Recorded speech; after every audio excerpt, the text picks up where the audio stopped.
Hello everyone and welcome back to the Don't Kale My Vibe gardening channel. This is a branch off of my main channel.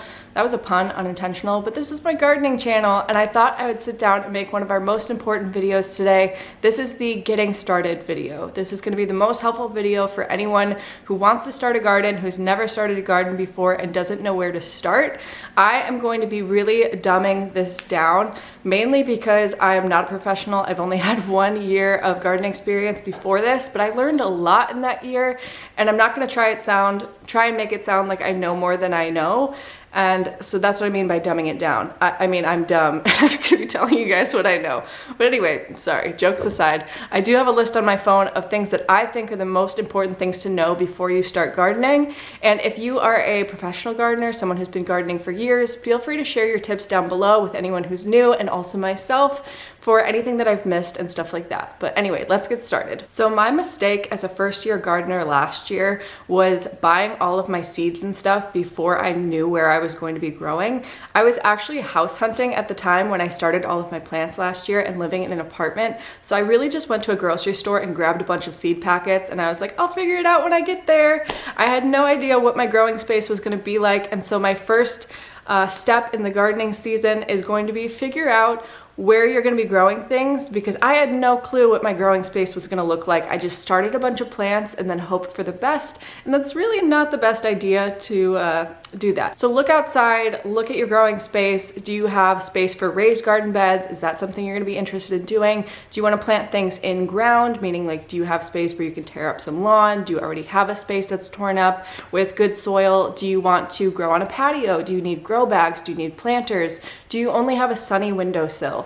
If you have something like a sunny windowsill, you can probably grow little things like herbs and things like that, but you're not going to have as much success growing a pumpkin. So that's why it's really important to figure out where you can grow things so you can decide what you can grow, because certain plants are going to need certain different kind of environments to live in. Some plants need a lot of sun, some plants need a little bit more shade, some plants need a lot of space to spread out, like a pumpkin, for example. You might be able to start a tiny little pumpkin seedling on your windowsill, but once those vines come in and the massive roots come in, you're not going to have as much success on the window. I'm not a professional, but I feel like the windowsill thing's just out for pumpkins. The next step before you can go out and buy your seeds is figuring out your growing zone. Your growing zone is going to tell you a lot about what you can grow and when you can grow it.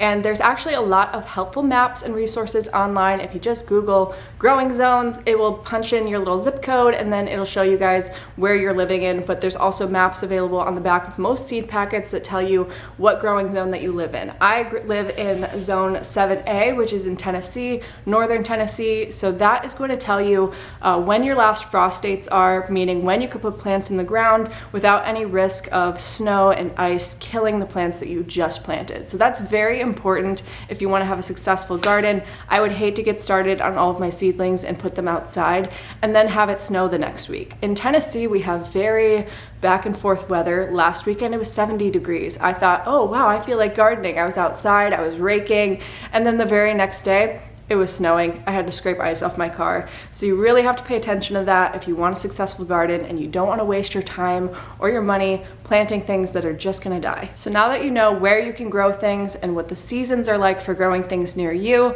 you can actually think about, what do I want to grow? This is something that last year I didn't put a lot of thought into. You would actually think that this would be like the most exciting part for me, but I wanted to grow something or anything, and since it was my first year, I wanted to be successful, and I didn't really think about like what I wanted to grow. So the first thing that I grabbed was a bunch of radish seeds, because radishes take only like 30 days from seed to radish. So I thought, like, I'm gonna have success with this, I'm gonna feel really good about it. But it turns out I hate radishes. So I took up a lot of my garden space growing radishes in every garden bed, every little spot that I could fit them in. And then I canned a bunch of radishes, and guess what? They're still in my pantry because radishes are gross.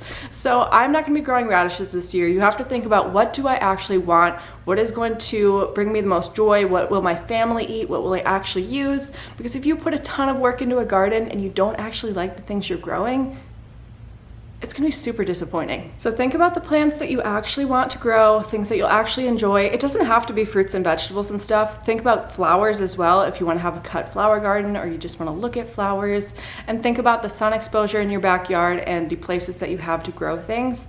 The back of seed packets are very helpful. They have a lot of information on them, so it will show you these plants need full exposure, these plants need partial shade, and since you know your growing zone, you know how much success you'll have and when you can plant the things in your yard. And it has a lot of little helpful tidbits on the back of a seed packet. If you'd like me to go more in depth and do a seed packet reading video where I teach you how to read the backs of seed packets, I think they're very self-explanatory, but if you guys need a little bit more help, I can definitely do that video if you're interested. Something else you have to think about when you're picking the plants that you want to grow is some plants need more tools than other plants. Like a tomato plant, for instance, especially if you're getting an indeterminate variety that just keeps growing without stopping, you're going to need trellises, you're going to have to think of some sort of method to keep it contained. There's going to be a lot more pruning involved, so you might need some pruning shears.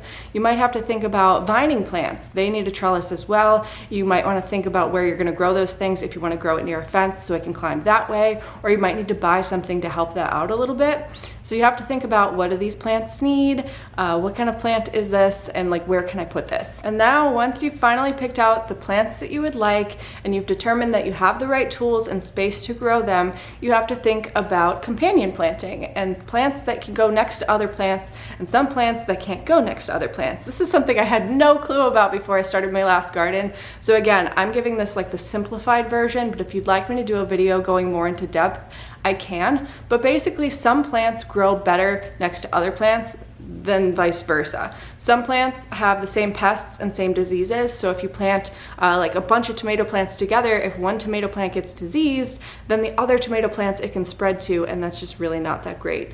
There's also certain pests that are attracted to certain kinds of plants, so like peppers and tomatoes, for instance, usually have the same pests, and so if you get a bunch of pests on your tomato plants, they can spread to your pepper plants, and it just kind of sucks. So there's a lot of different companion plants that actually help each other grow. So for instance, there's also competing for nutrients in the soil, which can be an issue. So you can grow green beans and peas that put nitrogen into the soil, and then tomatoes love nitrogen, and so they just live happily together.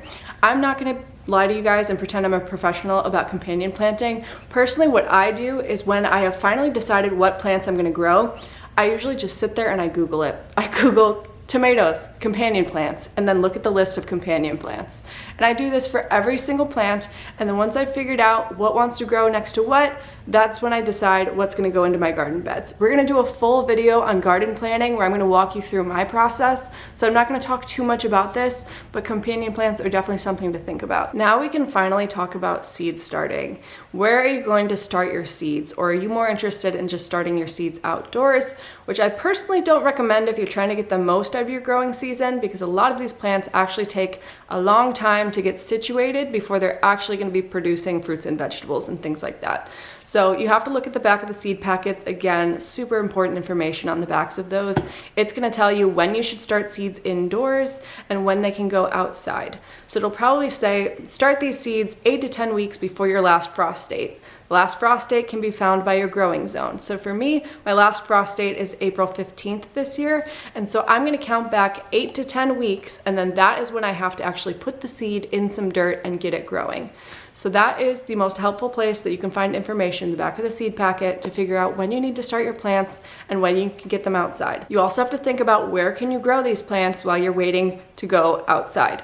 So I personally like growing lights, but I did start all of my own plants indoors in my apartment last year, and I didn't have growing lights. I actually just found a sunny south-facing window, and I grew all of my seedlings on the windowsill. This is doable, but not recommended by me personally, because they didn't receive enough sunlight and my seedlings were getting really leggy. When we start our seed starting video, I will definitely talk more about that, but basically that means that there wasn't enough sunlight for the little seedlings, and they started to stretch out and reach towards the sun, and they become weaker when they're a little bit more lanky and wobbly. So it's not recommended if you want the most sturdy and hardy plants, but it is possible. So for me personally this year, I am definitely using grow lights. I have them set up underneath my shelves. You're gonna see all of that in the seed starting videos, but I also have all of my setup linked in the description box down below for all of my Amazon affiliate links. Also, you can start plants outside. You just probably might get a more late start because you have to wait for the weather, obviously, to get a little bit warmer if you're in a cooler place. But again, that all depends on your growing zone. Also, you can start plants in a greenhouse. If you have a greenhouse, that's awesome. I'm so jealous of you. But you have to think about, where can I start these seeds? It's really not that expensive to get started indoors with grow lights. I just grabbed something simple. If it's your first year gardening, you're probably not going to be planting 100 seedlings at a time anyway. So just a couple grow lights, I think was like 20 bucks or something, stuck them under a shelf, and the plants just love it. Something else on the back of the seed packets that's really important is direct sow versus planting things indoors. Direct sow means it goes directly into the dirt outside and you just leave it alone and it's going to grow. That's the simplified version. It's a little bit more work than that. And then there's also plants that you can start indoors. Some plants don't like to be transferred. So root crops like carrots, you can actually damage the roots and the actual vegetable itself if you're transferring it in the dirt. They just don't like to be disturbed. So although I have transferred carrots in the past, I did lose a lot of them. So I don't suggest planting direct sow plants indoors. It's just not really worth the hassle, I think. Perhaps my biggest helpful tip to everyone is check out the Farmer's Almanac website. You can punch in your zip code and it'll go right to your exact area and give you a chart of basically the most basic vegetables and fruits that you're probably going to be gardening with. But again, check your seed packets for more specific information if you have different varieties of these vegetables.